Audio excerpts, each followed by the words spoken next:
Hey friends from all around the globe. Welcome to Season 1 of Nikki's Noetic Nook. I'm your host, Nikki, an educator, a linguophile, and a global wanderer. Come on in, put on your coziest slippers, grab a glass of water. Let's get into it.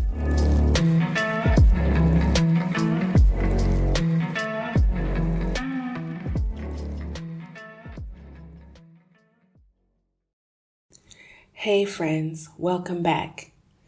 Last week we read Chapter 2, Mr. Wormwood, the Great Car Dealer, of Matilda by Roald Dahl. In this chapter, we're kind of giving more insight about how Matilda's parents are, like their characteristics. Her father, Mr. Wormwood, though successful, is a dishonest salesman who regularly fills his customers' gearboxes with sawdust and turns back the mileage. He is even quoted saying, "No one ever got rich being honest. Customers are there to be diddled." And her mother, Mrs. Wormwood, is depicted as a large woman with heavy makeup who prefers watching soap operas and playing bingo to cooking or caring for her children. Now, if you've seen the movie, you will know she looks completely different than the original book. So just keep that in mind if you haven't seen it. But this is a bit of foreshadowing here because in the end of this chapter, the narrator reveals that Matilda had finally decided that every time her father or mother was beastly to her, she would get her own back in some way or another. Also, and that her father was first on her list. So let's start with Chapter 3, The Hat and the Superglue. The following morning, just before her father left for his beastly second-hand car garage, Matilda slipped into the cloakroom and got hold of the hat he wore each day to work. She had to stand on her toes and reach up as high as she could with a walking stick in order to hook the hat off of the peg, and even then, she only just made it. The hat itself was one of those flat-topped pork pie jobs with a jay's feather stuck in the hat band, and Mr. Wormwood was very proud of it. He thought it gave him a rakish, daring look, especially when he wore it at an angle with his loud checked jacket and green tie. Matilda, holding the hat in one hand and a thin tube of superglue in the other, proceeded to squeeze a line of glue very neatly all around the inside rim of the hat. Then she carefully hooked the hat back on to the peg with the walking stick. She timed this operation very carefully, applying the glue just as her father was getting up from the breakfast table. Mr. Wormwood didn't notice anything when he put the hat on, but when he arrived at the garage, he couldn't get it off. Superglue is very powerful stuff, so powerful it will take your skin off if you pull too hard. Mr. Wormwood didn't want to be scalped, so he had to keep the hat on his head the whole day long, even when putting sawdust in gearboxes and fiddling the mileage of cars with his electric drill. In an effort to save face, he adopted a casual attitude, hoping that his staff would think that he actually meant to keep his hat on all day long just for the heck of it, like gangsters do in the films. When he got home that evening, he still didn't get the hat off. "Don't be silly," his wife said. "Come here, I'll take it off for you." She gave the hat a sharp yank. Mr. Wormwood let out a yell that rattled the window panes. "Ow! Ow!" he screamed. "Don't do that! Let go! You'll take half the skin off my forehead." Matilda, nestling in her usual chair, was watching this performance over the rim of her book with some interest. "What's the matter, Daddy?" she asked. "Has your head suddenly swollen or something?" The father glared at his daughter with deep suspicion, but said nothing. How could he? Mrs. Wormwood said to him. It must be superglue. It couldn't be anything else. That'll teach you to go playing around with nasty stuff like that. I expect you were trying to stick another feather in your hat. I haven't touched the flaming stuff, Mr. Wormwood shouted. He turned and looked again at Matilda, who looked back at him with large, innocent brown eyes. Mrs. Wormwood said to him, You should read the label on the tube before you start messing with dangerous products. Always follow the instructions on the label. What in heaven's name are you talking about, you stupid witch? Mr. Wormwood shouted, clutching the brim of his hat to stop anyone trying to pull it off again.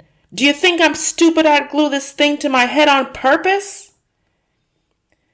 Matilda said, There's a boy down the road who got some superglue on his finger without knowing it, and then he put his finger to his nose. Mr. Wormwood jumped. What happened to him? He spluttered. The finger got stuck inside his nose, Matilda said, and he had to go around like that for a week. People kept saying to him, Stop picking your nose, and he couldn't do anything about it. He looked an awful fool. Serve him right, Mrs. Wormwood said.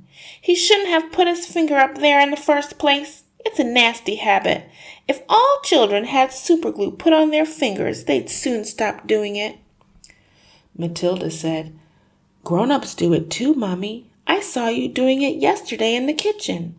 That's quite enough from you, Mrs. Wormwood said, turning pink. Mr. Wormwood had to keep his hat on all through supper in front of the television. He looked ridiculous and stayed very silent. When he went up to bed, he tried again to get the thing off, and so did his wife. But it wouldn't budge. How am I going to have my shower? He demanded. You'll just have to do without it, won't you? His wife told him. And later on, she watched her skinny little husband skulking around in the bedroom in his purple striped pajamas with a pork pie hat on his head. She thought how stupid he looked. Hardly the kind of man a wife dreams about, she told herself. Mr. Wormwood discovered that the worst thing about having a permanent hat on his head was having to sleep in it. It was impossible to lie comfortably on the pillow. Now stop fussing around, his wife said to him after he had been tossing and turning for about an hour. I expect it will be loose by the morning, and then it'll slip off easily. But it wasn't loose by the morning, and it wouldn't slip off. So Mrs. Wormwood took a pair of scissors and cut the thing off his head bit by bit. First the top and then the brim, where the inner band had stuck to the hair all around the sides and the back. She had to chop the hair right to the skin so that he finished up with a bald white ring around his head, like some sort of monk.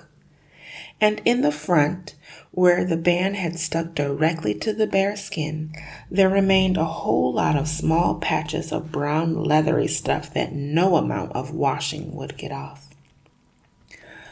At breakfast, Matilda said to him, You must try to get those bits off your forehead, Daddy. It looks as though you've got a little brown insects crawling all over you. People will think you've got lice. Be quiet, the father snapped. Just keep your nasty mouth shut, will you? All in all, it was a most satisfactory exercise, but it was surely too much to hope that it had taught the father a permanent lesson. Okay, friends, that concludes the end for chapter 3, and here are some thinking points.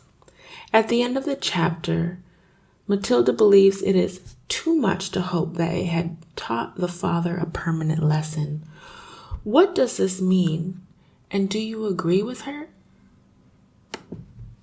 Another question is, in your opinion, are Matilda's actions in this chapter justified? Why or why not? Leave your thoughts, comments, ideas, and I hope to see you in the next episode for chapter 4. That's a wrap for today's episode. Be sure to share this with your friends. Do you have any suggestions for season 2? Leave a comment and don't forget to like and subscribe. Or you can also send me an email at nnnikile@posteo.org. That's posteo.org. Don't forget to leave your slippers at the door, and we'll see you next time at Nikki's Noetic Nook.